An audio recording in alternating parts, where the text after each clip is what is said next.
नमस्कार दोस्तों, जय हिंद, वंदे मातरम। मैं संतोष मौर्य, सौम्या एजुकेशन सेंटर मूरतपुर। मैं आपके समक्ष फिर से एक बार उपस्थित हुआ हूँ। ट्रिग्नोमेट्री की मैंने कुछ सारणी बताई थी दो ट्रिकों के माध्यम से। आज मैं कुछ ट्रिग्नोमेट्री के बेसिक फॉर्मूले लिखता हूँ, उनको लर्न करना बहुत जरूरी है।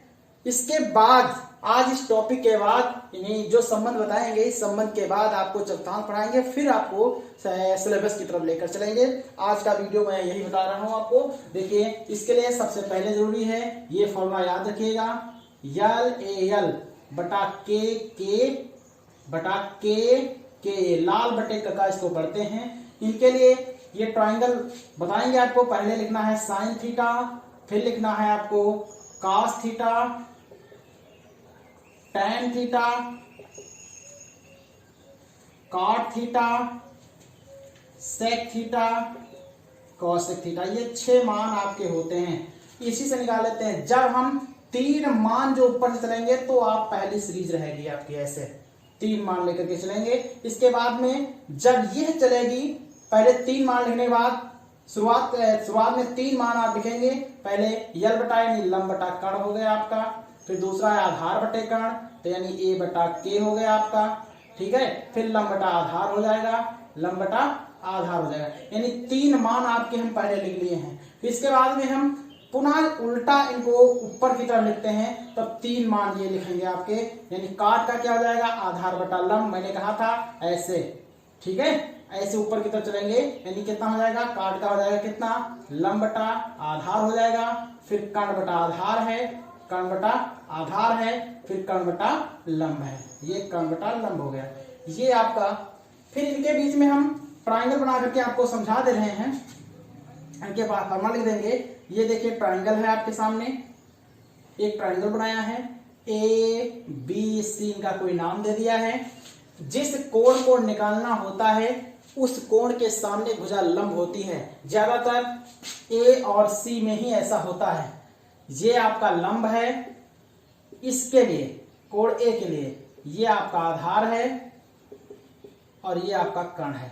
कर्ण दोनों स्थितियों में अपनी जगह पर ही स्थित रहता है, दोनों स्थितियों में अपनी जगह पर स्थित रहता है। ए बी सी ट्राइंगल है, केवल ए के लिए ये लंब है। यदि ये सी होता तो ये लंब हो जाता, ये आधार हो जाता। चूंकि कोण ए है, कोण ए का मान निकालेंगे तब ये लंब होगा, ये आधार होगा। यदि सी निकालेंगे तब ये लंब होगा, ये आधार। कर्ण अपनी जगह पर ही स्थित रहता है, ये आपका है। अब बता देते हैं इनके व्युत्क्रम संबंध। इनके व्युत्क्रम संबंध जो 6 मान आपको देख रहे हैं, इनके हम तीनों के क्या बताएंगे, आपको संबंध बताएंगे। तीनों के संबंध आपको बता देंगे, ठीक है। फेयर बनाना चाहते हैं तो आप लोग बना भी सकते हैं। देखिए तीनों के संबंध आपके हैं, ये आपके सामने लिखे हैं। साइन को लिख सकते हैं 1 बटा, साइन का उल्टा क्या, 1 बटा कौशिक होता है। और फिर इसको स्थिति में लिखा जा सकता है, ऐसे लिखा जा, 3 स्थितियों में लिखा जा सकता है इसको। फिर इसको कौशिक को लिखा जा सकता है, कौशिक थीटा बराबर 1 बटा साइन थीटा लिखा जा सकता है। इसके बाद लिखा जा सकता है आपका दोनों को क्या लिखा जा सकता है, अब दोनों को लिख सकते हैं Kaushik theta into sine theta बराबर 1 भी लिखा जा सकता है। 3 स्थितियों में लागू होता है। फिर कॉस, इसी प्रकार से कॉस थीटा को लिख सकते हैं आप। कॉस का उल्टा आपका क्या होता है, सेक होता है, 1 बटा सेक थीटा होता है। तो सेक थीटा बराबर हो जाएगा, सेक थीटा बराबर हो जाएगा 1 बटा कॉस थीटा। ये आपके सामने है।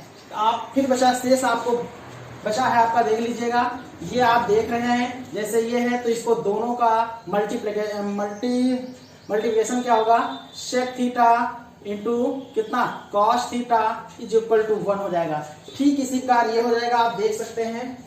साइन कॉस निकल गया, आप टैन बचा। देखिए टैन निकाल लिए आप, टैन थीटा बराबर 1 बटा कॉट थीटा होता है कि नहीं है। अब कॉट को यानी देखिए कॉट थीटा बराबर 1 बटा टैन थीटा होता है। अब इसको क्या करेंगे, दोनों को साथ में, cot theta into tan theta equal to 1 होता है।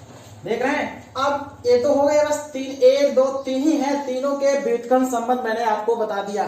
तीनों संबंध साइन थीटा बराबर 1 बटा कॉस होता है, या फिर कॉसेक थीटा बराबर 1 बटा साइन थीटा होता है, या दोनों का गुणा 1 के बराबर होता है। आप देख सकते हैं क्योंकि एक दूसरे के ये उल्टा है, एक दूसरे के व्युत्क्रम है, ये व्युत्क्रम संबंध हुआ आपका, इनको भी लर्न करना अनिवार्य है। फिर इसके बाद में हम आपको बता देते हैं ये तीनों सरसंख्याएं हैं। अब इसके बाद में हम तीनों सरसंख्याएं बताते हैं आपको, तीनों सरसंख्याएं आपको मैं समझाता हूं, देख लीजिएगा। इन सरसंख्याओं को याद कर लीजिएगा, नहीं तो इन सरसंख्याओं के अलावा कोई औचित्य आपका नहीं है। दो प्रकार से आप सवाल लगा सकते हैं। देखिए पहली सरसंख्या है sine square theta plus cos square theta बराबर 1। तो इसको दो तरीके से लिख सकते हैं। देखिए पहला लिख सकते हैं साइन स्क्वायर थीटा बराबर 1 माइनस कॉस स्क्वायर थीटा, या कॉस स्क्वायर थीटा लिख सकते हैं तो 1 माइनस साइन स्क्वायर थीटा लिख सकते हैं। दूसरी स्टेज होती है 1 प्लस tan स्क्वायर थीटा बराबर आपका कितना हो जाएगा, tan है तो इसको आएगा बस sec स्क्वायर थीटा। इसको लिखा जा सकता है, जैसे आप लिख सकते हैं, इसको क्या लिखेंगे, tan स्क्वायर थीटा बराबर sec स्क्वायर थीटा, प्लस का था ये टू द पक्षांतर गया, माइनस का 1 हो गया। तीसरी सरसंख्या होती है 1 प्लस cot स्क्वायर थीटा बराबर आपका हो जाएगा cosec square theta, cosec square theta हो जाएगा। तो cot स्क्वायर थीटा बराबर लिख सकते हैं कोशेक स्क्वायर थीटा, ये प्लस का उधर जाएगा माइनस का 1 हो जाएगा। तीन सरसंख्याएं हैं, ये क्या है, तीन सरसंख्या है, सर्वसमिका है। यदि इनको याद नहीं किया तो आप ट्रिग्नोमेट्री का सॉल्व नहीं कर सकते। यदि ये जितने सूत्र यानी फॉर्मूला मैंने आपको बताया है, समझाया है, इनको बेसिक ट्रिग्नोमेट्री कहते हैं और बेसिक फार्मूला याद होना जरूरी है। 9th और 10th के लिए बहुत इंपॉर्टेंट चीज मैं समझा रहा हूं। जो छात्र कॉपी कलम के लेके नहीं बैठे हैं, बैठ सकते हैं और उनको याद भी कर सकते हैं और फिर कॉपी पर लिख भी सकते हैं। जैसे एग्जाम्पल तौर पर मैं एक क्वेश्चन बता दे रहा हूँ। जैसे आपको दिया है, इनको लिखा नहीं सकता, ये हो गया, और संबंध इनको लिख सकते हैं अलग अलग।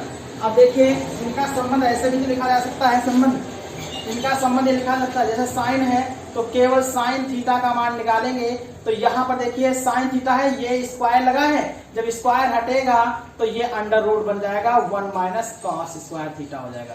इसी बार कॉस थीटा का मान निकालेंगे जब, तो ये हो जाएगा under root 1 minus sine theta हो जाएगा। यहाँ पर देख सकते हैं या सेक स्क्वायर थीटा है, यहाँ पर देखिए आप सेक स्क्वायर थीटा क्या है, सेक स्क्वायर थीटा देख रहे हैं। तो जब सेक थीटा का मान निकालेंगे तो ये स्क्वायर यहाँ पर देख रहे हैं स्क्वायर, तो ये जब स्क्वायर हटेगा तो इधर अंडर रूट बन जाएगा 1 प्लस tan स्क्वायर थीटा, ठीक है, ये बन जाएगा। ये tan थीटा की वैल्यू निकालते हैं तो ये बन जाएगा under root sec square theta minus 1। दूसरा यदि यहाँ पर देखिए कॉसेक है, कॉसेक स्क्वायर थीटा यहाँ पर है, तो कॉसेक थीटा की वैल्यू निकालेंगे तो ये स्क्वायर हटेगा तो इधर रूट बन जाएगा, तो क्या बनेगा, रूट बन जाएगा 1 प्लस कॉट स्क्वायर थीटा बन जाएगा, ये हो जाएगा। अब यहाँ पर कॉट का मान निकालेंगे तो ये रूट है, सॉरी ये स्क्वायर है, तो इधर क्या बनेगा, रूट बन जाएगा आपका 1 यानी कॉसेक स्क्वायर थीटा माइनस 1। ये आपके संबंध हैं, इनको याद करना बहुत अनिवार्य है। बेसिक ट्रिग्नोमेट्री के लिए ये बहुत आसान से निकाल सकते हैं। नोट हो गया है तो एक सवाल मैं आपको एग्जांपल तौर पर दे देता हूं।